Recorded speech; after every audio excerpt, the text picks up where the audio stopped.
15 ते 21 मार्च 2026चे भविष्य भाकीत. नव्या वर्षात युद्धाचे प्रसंग, व्यापार युद्धात तडजोड. लाईव्ह प्रेडिक्टर चॅनलच्या सर्व सबस्क्रायबर्सला हिंदू नूतन संवत्सराच्या हार्दिक शुभेच्छा.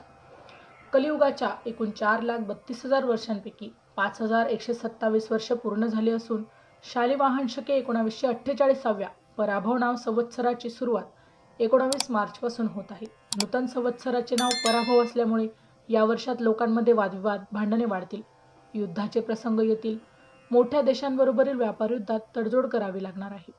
या वर्षात पाण्याचा तुटवडा भासेल, मात्र खरीपाची पिके चांगली येतील. चॅनलचे सबस्क्रिप्शन अगदी मोफत आहे. माहिती जाणून घेण्यापूर्वी जर आपण चॅनलवर नवीन असाल तर चॅनलला सबस्क्राईब करून ऑलवर क्लिक करा, जेणेकरून पुढे येणाऱ्या व्हिडिओचे नोटिफिकेशन सर्वात आधी तुम्हाला मिळेल. व्हिडिओला लाईक करा आणि आपल्या प्रतिक्रिया कमेंट करून नक्की कळवा. नूतन संवत्सरांचा राजा गुरु असल्यामुळे नूतन वर्षात अन्नधान्याचे उत्पादन चांगले राहील. लोकांमध्ये धार्मिक भावना, देशप्रेम यांची वृद्धी होईल. दूध, धान्य, फळे, डाळी, सोने, केळी, आंबा मुबलक प्रमाणात उपलब्ध होतील. देशाच्या प्रमुखांना प्रतिष्ठा आणि मानसन्मान मिळेल. देशाचा यामुळे गौरव वाढेल. देशाच्या संपत्तीमध्ये देखील वाढ होईल. विद्वानांचा गौरव होईल. शिक्षण, धार्मिक क्षेत्रात मोठी प्रगती यावर्षी दिसून येईल. AI सारखा आधुनिक शिक्षण तंत्रज्ञान क्षेत्रात देशाची देखील प्रगती होईल. नूतन संवत्सराचा मंत्री मंगळ असल्यामुळे दहशतवादी, मोठे गुन्हेगार, चोर यांचा उपद्रव वाढेल. आगीच्या दुर्घटना, मोठे अपघात, भूकंप यांमधून देखील मोठी हानी संभवते. मेघाधीश चंद्र असून काल नामक मेघ व तक्षक नामक नाग असल्यामुळे पावसाचे प्रमाण हे कमी राहील. मात्र पशुपालक श्रीकृष्ण असल्यामुळे जनावरांना आनंद मिळेल. रोहिणी नक्षत्र समुद्रावर पडल्यामुळे मध्यम वृष्टी राहील. खरीपाचा स्वामी गुरु असल्यामुळे खरीपाची पिके देखील उत्तम येतील.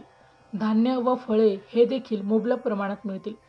रब्बीचा स्वामी बुध असल्यामुळे गहू, मूग, ऊस, भात, पालेभाजी यांचे उत्पादन चांगले होईल. ग्रहयोगाचा विचार करता 19 मार्च 2026 रोजी सकाळी 6:54 नूतन संवत्सराची सुरुवात होत असून संवत्सर आरंभ कुंडलीमध्ये मीन लग्न उदित असून लग्नस्थानी शुक्र, शनी, नेपच्यून, रवी, चंद्र असे ग्रह असल्यामुळे लोकांमध्ये संमिश्र भावना राहतील. शुक्र उच्च राशीत असल्यामुळे कलाकार, स्त्रीवर्गासाठी नवीन वर्ष उत्तम राहील. शनी, नेपच्यून सारखे ग्रह लग्नी असल्यामुळे नवीन वर्षात काही साथीचे विकार देखील त्रासदायक ठरू शकतात. महागाई वाढल्यामुळे लोकांमध्ये निराशा राहील. चोरी, सायबर गुन्हे वाढण्याची देखील शक्यता आहे. लोकांमध्ये आर्थिक समस्यांमुळे आत्महत्येचे प्रमाण वाढण्याची देखील यावेळी शक्यता आहे. देशाच्या इतर भागात अतिवृष्टीमुळे मोठी हानी संभवते. चतुर्थातील गुरुमुळे नवीन वर्षात मंदिरे, ऐतिहासिक स्थळाचे पुनर्वसन होईल. रस्ते, दळणवळण, मेट्रो, उड्डाणपूल, रेल्वे यांच्या आधुनिकीकरणामुळेच प्रवास सुलभ होईल. हवामान चांगले राहील. पाण्याचा साठा वाढेल. शेतीचे उत्पादन देखील चांगले होईल.